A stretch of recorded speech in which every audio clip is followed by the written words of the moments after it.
Welcome back to eSIM Studios. My name is Taylor Bell.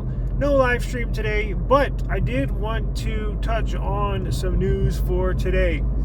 Apparently, Apple is working on a robotic arm with an iPad attached to the end of that arm, and that arm will, on the other end, essentially attach to a table, desktop, some sort of flat surface that you can connect this arm to. Now, the internal code, the internal name for this new robotic iPad is called or labeled J595. J as in Jerry, 595. Now, it's going to cost at launch in 2026, 2027. So they just gave it the go. Going to be launched for right at a target price of about $1,000. Now, it was essentially designed and planned for back in 2022. So they've thought of this a few years ago, and just now was given the okay. They were given the green light to go ahead and develop it. So Apple has roughly a few hundred people on this development team working on not only hardware but a specialized software just for this robotic arm. Doesn't have an official name yet, so we're going to call it J595. That's what Apple's calling it, so that's what I'll call it. Now, it was given a lot of pushback when initially was thought of, because each one of these manufacturers, they have an R&D team, they have a futures project teams that basically come up with stuff like this. Now, a lot of stuff gets scratched off the board, but when brainstorming, but this one went through the check marks and went all the way up to Tim Cook, CEO of Apple, Tim Cook. Now, he was in favor of it, as well as a few other high-ranking board members in Apple. However, there were a lot of people that did not vote for this to go through. There were a lot of people that did not think this is a good idea in Apple. There are a lot of people that think this simply would not sell. Again, it's going to be a robotic arm with an iPad on it, essentially. So, you set it, let's just say it's at your dinner table, right? You hook it up to your dinner table. Now, there's a couple of commands you can give it. You can say, look at me. And the iPad, the robotic arm, will basically face you so you can FaceTime, right? Or record a video.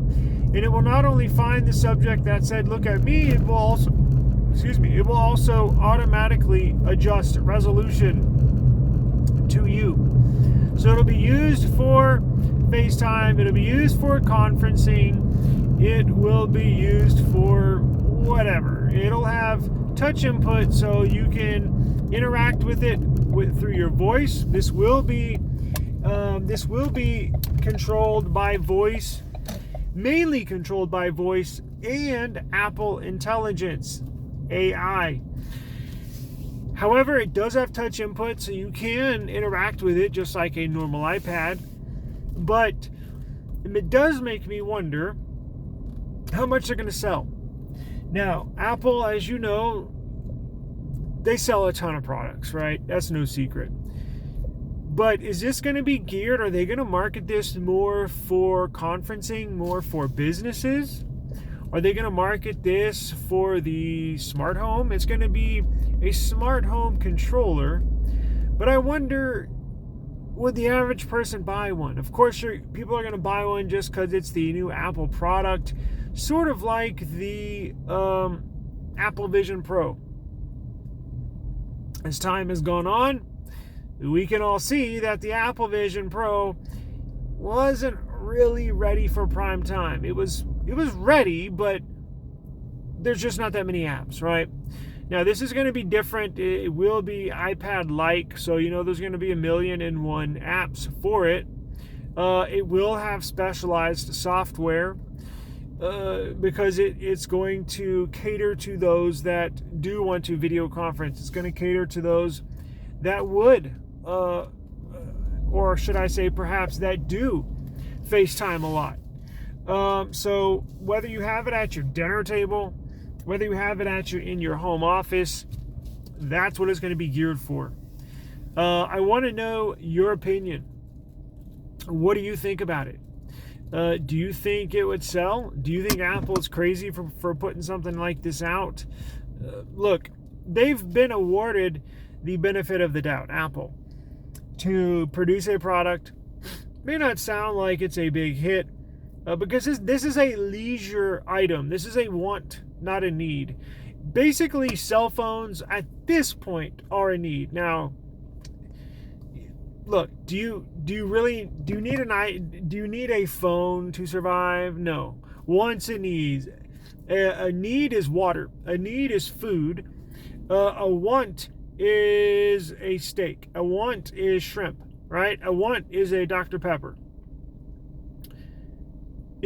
I'm basically putting for the American, for the average American, in any first world country, Germany, Italy, England, a cell phone. Look, you don't have to have one to survive. I get it. But in today's world, if you gotta have a cell phone. So I'm personally, depending on how you look at it, it's whatever. But I'm gonna put a cell phone in a need. This new Apple J595 iPad robot arm, I don't know what they're gonna call it, is essentially a want, right? You don't need this iPad arm, especially if you have an iPad already, right? Or you could buy a mount like for desks, right? For monitors, you can buy a mount and put an iPad on there, right? And just defeat the whole purpose. Spend $38 on Amazon and get you an iPad mount for your dinner table. This one's going to move around. This one's going to have sensors all around it, microphones all around it, so it will be able to notice who to move to when they're talking. So in that sense, it's cool, but it's basically for lazy people that can't just move their arm and rotate the iPad towards who's talking. I don't know how many of these are going to sell. It sounds cool. I just don't know how many they're going to sell. And that's up to Apple. Apparently, they believe that they'll be able to sell a decent number of these, right? So I don't know how many. There's no other information as far as manufacturing. We don't know if they're going to manufacture 100,000 of them and kind of test the market. If they're going to manufacture 300,000 and then test the market. Because when you produce a product like this, if you're Apple or any major company, you have to ask yourself, and I'm sure, look, they've discussed everything, right? They can afford the best analysts. They can afford the best engineers in the world, and they can afford the best marketing team. But those analysts need to know and or estimate how many to produce at launch, right? Because you don't want to produce 1 million of these and then it makes some news, right? It makes some headlines just because Apple's putting out a new product, right? Going back to the Vision Pro, you heard a lot about it when it first came out, and now you don't hear anything about it. I don't think they're going to produce a ton of these. I think what they're going to do is produce a small number. Like I said, I don't know, 100,000, 150,000, maybe 250,000. Put out this big marketing campaign. They may even launch it alongside iPads or MacBooks in the future, right? Remember, 2026, 2027, still a ways away. By that time, you're going to have the iPhone flips. By that time, you're going to have under-display sensors, right? So they're going to do away with the dynamic island. If you're a watcher of our viewer of our daily tech live stream, we talk about all this, right? The future, the roadmap for Apple looks very bright. We're going to get to a point where we're going to look back and say, man, do you remember when Apple put out all those iPhones that looked exactly the same? for like 6 years, from like iPhone. Shoot, even iPhone 10 looks like the new back of the iPhone 16. So you could say they held the same design language for like 6 years, right? Well, that's all about to change. You're going to see the iPhone 17 Air, right? It's going to be a razor thin iPhone. It's going to replace the iPhone 17 Plus, and they're going to kick out the Plus and reduce the Air, iPhone Air, 17 Air. Then in the iPhone 18 series, you're going to see iPhone Flip, right? Going to look just like this. It's going to be an iPhone, and you'll be able to whoop, flip it, right? That's going to be badass. And they're going to introduce multiple units. And then you're going to slowly but surely see the dynamic island go away. They are on the roadmap for Apple. They're getting rid of the dynamic island, and they're getting rid of the well, I guess you could say dynamic island. They may even go to a hole punch like a Samsung phone, right, where you see the little dot at the very top. They may tinker with that for a year. But they are going with under-display front selfie cameras.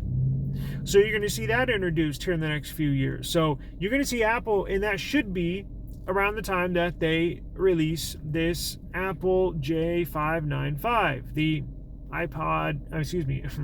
iPad robot arm device. So once this gets launched, you're going to see a very different Apple from what we see today. August 14th.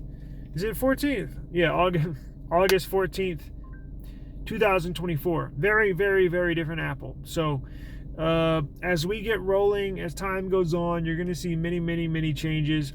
And I'm sure you're going to see some more products leak out. Apple maybe try something new here and there, sort of like this. Over the next couple of years, you'll hear of projects that they potentially might work on, or projects that have been given the green light, like the iPhone 17 Air, like the iPhone Flip, and like the J595 Apple robot arm.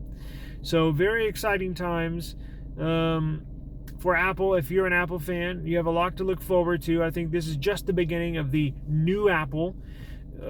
I think the old Apple, boring Apple, looks to be almost over, as Tim Cook retires here sometime soon in the near future. I say soon, but it's like, I don't know, maybe 1, 2, 3 years at the most. The new CEO, who they think might take over, anyways, whoever it is a little younger, and the one that does stand out is more enthusiastic, more lively, more vibrant. And I think that's going to reflect on the products, right? I think that's going to reflect on the whole Apple ecosystem. I really do. And that's a good thing, right? That's a good thing. They've got a phenomenal product. Look, numbers don't lie. The massive, massive revenue that they bring in every single quarter is just astounding. And but you can't hold that forever and put out the same product every year. So something had to change. Something needs to change. As I mentioned, going 6 years essentially, minus a little change here and there on the design language, but essentially the same design for the last 5-6 years. So big things coming to Apple, and this is just another example that their roadmap looks very lively. The roadmap looks like it is a long stretching roadmap. So if you're an Apple fan, I don't know how you feel about this. Please let me know in the comments. I think it's like, my opinion, and I'll get out of here, it's kind of like, well, I guess. I mean, I honestly, I wouldn't buy one. Of course, I don't buy many Apple products, but I guess it's a wait and see. I don't think it's going to sell well, but that's just me. That's just my opinion. Let me know what you think in the comments. Subscribe to the eSIM Studios YouTube channel. And don't forget, if you want to talk tech, just like this, if you want to tell me I'm an idiot, I'm a dope, I don't know what I'm talking about, you think this is going to be a hit, join us on the live stream, and you can let me know live. eSIM Studios Podcast is the live stream. We live stream every single day, minus today, right at afternoon, 3-4 p.m. Central Standard Time. one of my rare off days. I think we're on episode 178, and I think I've only missed a handful of days, but it's all good. A lot of stuff happens. So anyways, I'll see you all on the next one. Peace out.